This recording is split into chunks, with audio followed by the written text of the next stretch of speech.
juga ada sumbernya. Al-aslu fil istihadah, al-aslu fi ahkamil istihadah iddatu ahadis minha.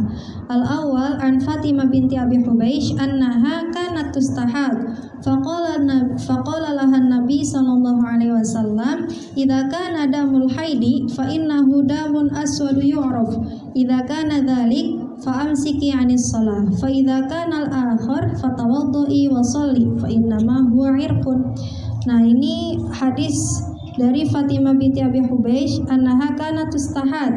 Beliau ini yang tadi yang mustahadah daiman. Beliau ini suka nggak pernah berhenti darahnya, selalu istihadah. Nah, beliau bilang ke faqala lahan Nabi, kemudian Nabi berkata kepada Fatimah binti Abi Hubeish ini, "Idza kana damul haidi fa innahu damun aswadu yu'raf." Kalau misalkan darah haid itu adalah darah yang dia itu hitam, yang darahnya itu bisa dikenali gitu. Idza kana dzalik fa amsiki 'anis shalah. Maka kalau misalkan darah yang keluar itu adalah darah haid, maka tahanlah diri kamu untuk melaksanakan salat gitu. Fa idza kana al-akhar fatawaddai wa shalli. Kalau misalkan darahnya itu bukan darah haid, berarti darah istihadah, sini berwudulah kemudian lakukanlah salat. Fa innama huwa 'irqun. Karena darah yang keluar itu adalah darah penyakit gitu. Kemudian fabayana sallallahu alaihi wasallam al-farqa baina damil haidi wal istihadati min khilalit tamyizi baina dima. Fadamul istihadati yughayyiru damal haidi wa damul istihadati yakhruju min 'irqin yuqalu lahu al-'adhilu. Bikhilafi damil haidi fa innahu yakhruju min qarir rahim.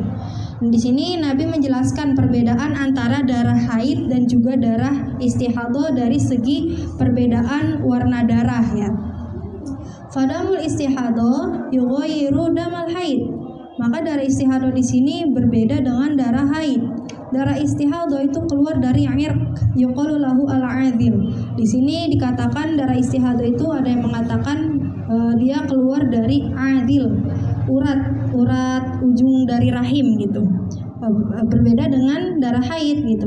Fa innahu yakhruju min qa'ri rahim. Nah, dia keluar dari rahim yang paling jauh gitu.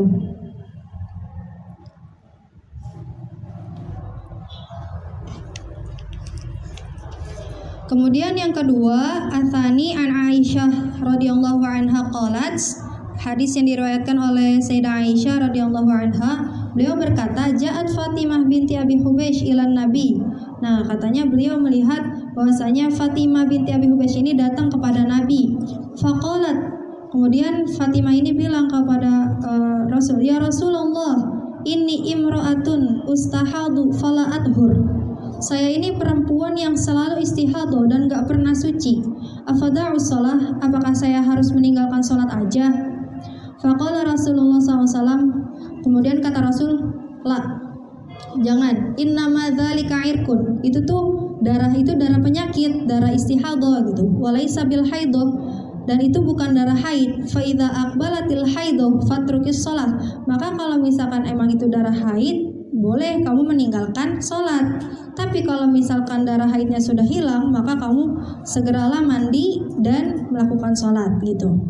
Fal haditsu dalilun ala annal mar'a idza mayyazat damal haidi min damil istihadah tu'addu damal haidi wa ta'malu ala iqbalihi wa idbarihi.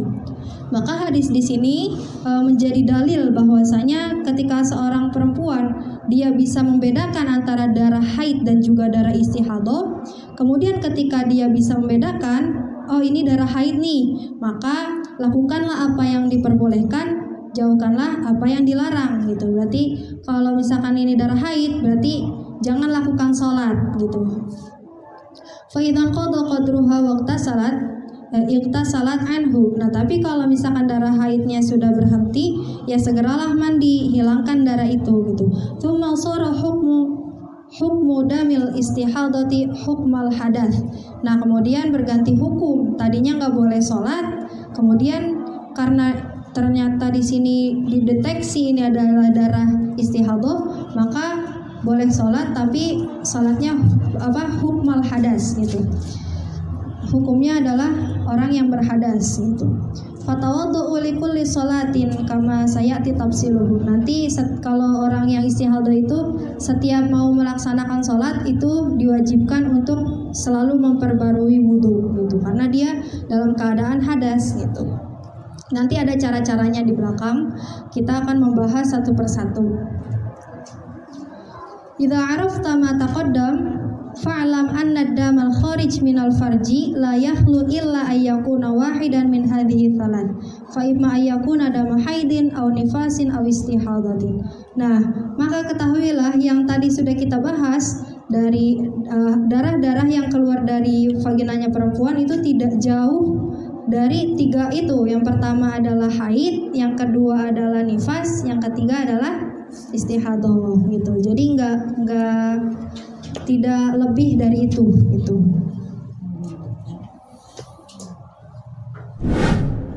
Oke, sekarang masuk ke khotimah ya, darsul awal. Khotimah dari darsul awal.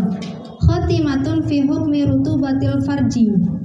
Hukum lendir ya, lendir dari vaginanya perempuan. Mimma yanzilu minal farji walaysa daman ma yusamma bi rutubatil farji. Sesuatu yang keluar dari vagina dan dia itu bukan darah, maka itu disebut dengan lendir gitu, lendirnya vagina. Wahya ma'un abyadun mutaraddidun bainal madhi wal araq. Yaitu yang dimaksud dengan lendir itu seperti apa? Semacam cairan ya, cairan yang berwarna putih yang dia itu masih 50-50 lah gitu, antara madhi sama arok. Artinya antara lendir itu sendiri atau dia itu keringat, arok itu keringat. Nah, disitulah timbul pertanyaan, wa yatasa'alu anha hal hiya thahirah am najisah. Nah, kemudian yang lendir ini itu apakah dia hukumnya suci ataupun najis gitu. Wa hal khurujuhu yanqudul wudu am la. Nah, kemudian keluarnya itu apakah dia membatalkan wudhu atau tidak? Nah, di sini wa khulasatu hukmiha, di kesimpulan hukumnya itu annaha idza kharajat minadh dhahir falaisat binajasatin wala tanqudul wudhu. Nah, ketika cairannya itu dia keluar dari zahir, dari luar, artinya bukan dari dalam, maka dia hukumnya hukum tidak najis dan tidak najis, benar, tidak najis dan tidak membatalkan wudhu, seperti keringat gitu. Jadi gimana ya? Ini kan maaf ya, kayak gini kan? Ini kayak gini. Nah, di sini tuh ada kayak ada air misalkan di sini. Nah, itu tuh termasuknya suci karena ini keringat gitu di luar sini. Tapi kalau keluarnya dari dalam, dari yang lubang itu maka di sini termasuknya in kharajat minal batin naqadat al-wudu, maka kita harus berwudu lagi karena cairan itu bisa membatalkan wudu. Wahia najisah, itu dia hukumnya najis. Wa in syukka fiha hal hiya minal zahir am minal batin fala naqda wala najasah. Nah, kemudian ketika ragu apakah ini keluarnya dari luar apa dari dalam ya? Bingung nih, ragu ini dari luar apa dari dalam ya? Oh, berarti kalau misalkan kita ragu fala naqdu wala najasa, dan tidak membatalkan wudu dan juga dia hukumnya tidak najis kalau kita ragu gitu.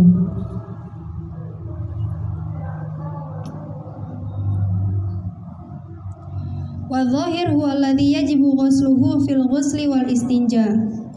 Nah, kalau yang zahir ini ketika dia kan dia di luar ya, jadi harus dibasuh gitu ketika mandi ataupun ketika istinja. Wal batin dia harus berwudu lagi gitu. Kemudian wa dalil ala ma taqaddam annal madhiya najisun wa yanqudul wudu bil ittifaq. Nah, madhi, cairan yang dari dalam itu hukumnya najis. Wa yanqudul wudu bil ittifaq, dan dia itu membatalkan wudu secara sepakatnya ulama gitu.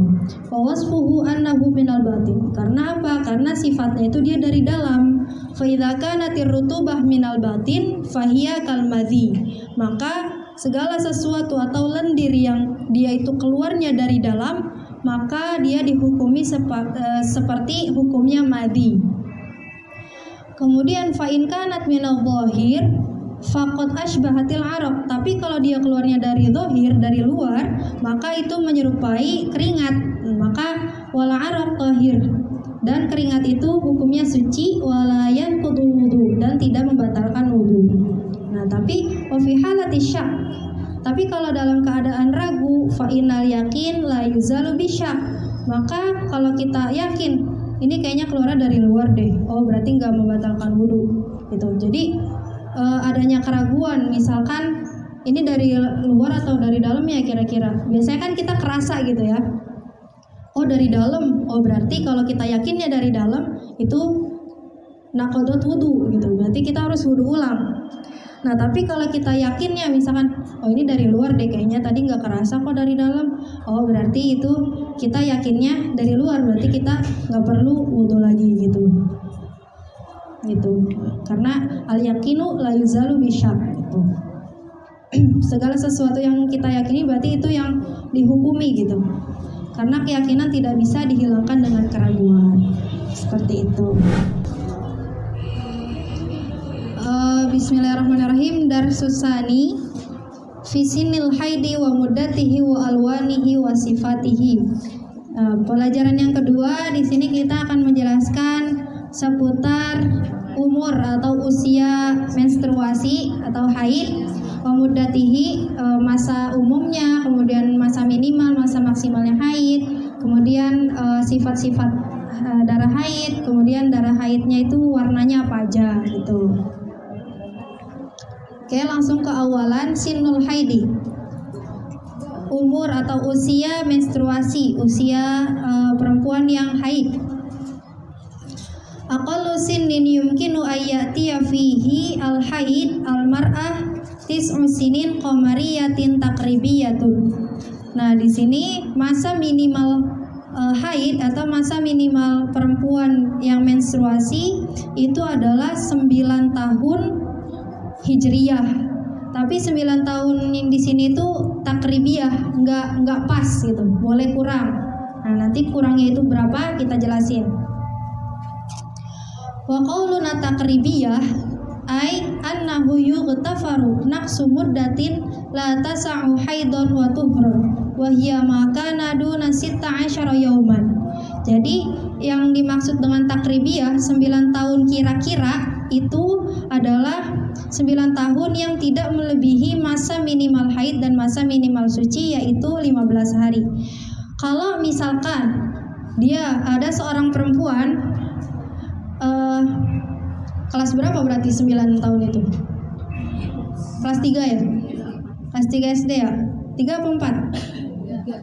3. Misalkan siapa nih ya namanya? Ade siapa ya? Ade Siti. Ade Siti ini dia keluar darah pada umur 9 tahun kurang 10 hari. Maka ketika 9 tahun kurang 10 hari itu dia sudah termasuk darah haid.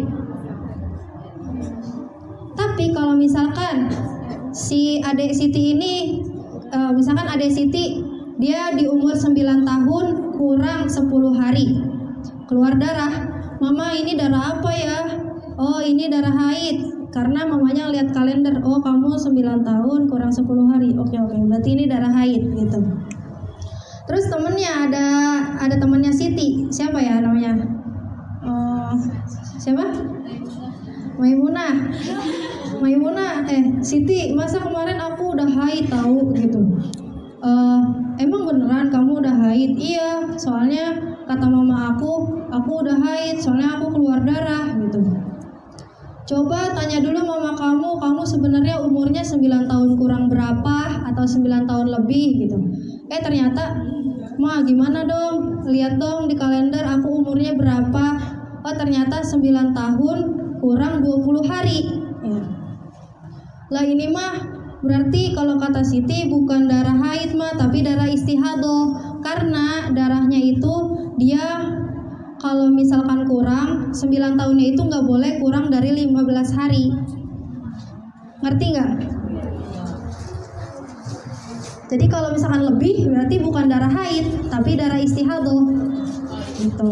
9 tahun kurang 20 hari. Nah, berarti itu darah istihadhah. 9 tahun kurang 5 hari. Berarti apa? Haid gitu. Jadi patokannya tuh 15.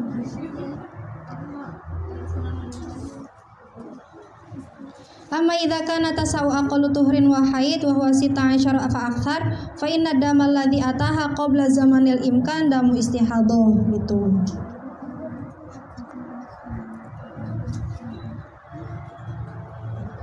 Ya, di sini dijelasin wali taudihi mata qaddam nadhkuru ba'dal amsilah. Misal, ra'at qabla bulughiha 9 sinin qamariyatin bi 10 ayyam daman hal hadza haid. Ya, yang kayak tadi, kayak kasusnya Siti. Siti itu dia keluar darah pada umur 9 tahun kurang 10 hari. Jawabannya gimana? Apakah ini darah haid? Nah, jawabannya gimana? Naam, yu'addu haidon gitu. Idza tawafarat fihi syurut wa qawluhu qabla tamami tis'i la yadur li annal murad bi tis'i sinin at-taqribiyah la tahdidiyah. Ya, itu adalah darah haid yang keluar dari si Siti ketika Siti sudah memenuhi syarat, dan juga walaupun umur Siti 9 tahun kurang 10 hari itu tidak masalah, la yadur li annal murad bi tis'i sinin at-taqribiyah, karena yang dimaksud dari 9 tahun itu bukan 9 tahun pas, tapi takribiyah, kira-kira gitu. Fayutafaru ma la yas'u haidun wa tuhron wal 'ashratu la tas'u haidun wa tuhron li anna aqallal haidi yauman wa lailah wa aqallu tuhri 15. Ya, maka tidak menjadi masalah walaupun si Siti ini dia kurang dari 10 hari.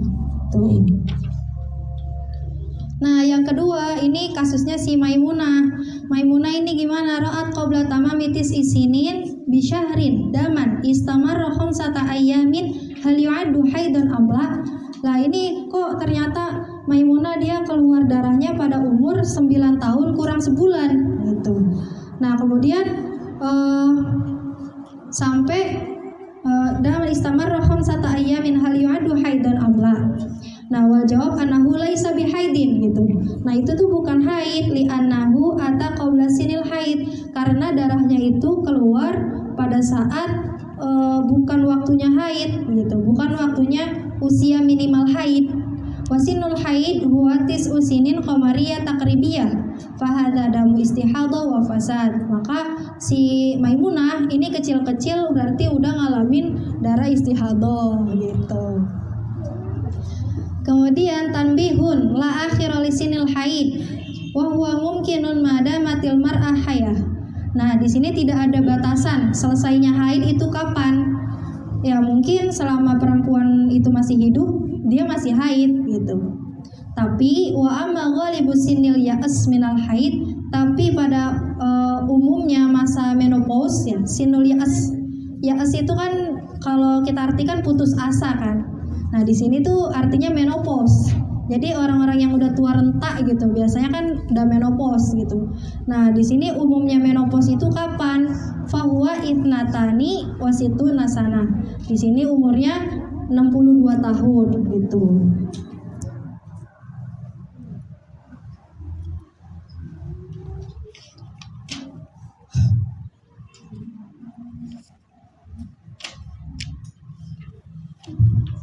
Terus sekarang yang kedua, alamatul bulugh, tanda-tanda baligh atau pubertas. Yuqsadu bil bulughi sinnu allati idza balaghaha as-sabiyyu dzakaran aw unsa asbaha ahlan li tawjihil khitab ilaihi bitakalifi syar'iyyah min shalatin wa shaumin wa hajjin wa ghairiha. Nah, tanda-tanda baligh atau tanda-tanda pubertas itu maksudnya apa? Maksudnya seseorang ketika sudah mengalami atau ketika sudah ada tanda-tanda pubertas ini dari anak kecil ya, atau dia itu laki-laki ataupun perempuan, ketika dia sudah memiliki tanda-tanda ini berarti dia sudah menjadi ahlan li taujihil khitab ilaihi. Dia sudah menjadi ahlu taklif, seseorang yang sudah menanggung dosa dan pahalanya sendiri. Seseorang yang sudah dibebani beban syariat gitu. Nah, beban syariat seperti apa? Sholat, puasa, haji, dan itu misalkan dia menjalankan perintah ya dia yang mendapat pahala, kemudian ketika dia meninggalkan dia yang mendapat dosa, seperti itu. Wa yu'raful bulugh bi umur, dan tanda-tanda balik itu bisa kita ketahui dari beberapa poin di bawah ini. Yang pertama, khuruju damil haidi binisbah lil untha li tis'i sinin qamariyatin taqribiyatin wa qad taqaddama al haditsu anhu. Nah, yang pertama bagi seorang remaja perempuan, tanda baliknya yang pertama adalah keluarnya darah haid. Itu pada umur ya tadi usia minimal haid yaitu 9 tahun takribiyah itu. Kemudian kalau yang kedua, khurujul mani binisbah lidzakar wal unsa litis aisinin qamariyah takribiyah inda Ibnu Hajar wa tahdidiyah inda Romli. Nah, kemudian yang kedua yaitu keluarnya mani bagi laki-laki ataupun perempuan pada umur 9 tahun qamariyah, takribiyah menurut Imam Ibnu Hajar, tahdidiyah menurut Imam Romli gitu. Jadi kalau misalkan menurut Imam Ibnu Hajar itu ya kalau misalkan keluar mani bagi laki-laki maupun perempuan 9 tahun kurang itu nggak apa-apa. Tapi kalau misalkan menurut Imam Romli itu 9 tahunnya itu harus 9 tahun pas, nggak boleh kurang gitu. Kemudian yang ketiga, istikmalu 15 sanatan qamariyatin tahdidiyatin idza lam yahsul ma sabaq. Nah, kalau misalkan nggak keluar mani, maka balignya itu diukur dari usia 15 tahun tahdidiyah, 15 tahun pas gitu.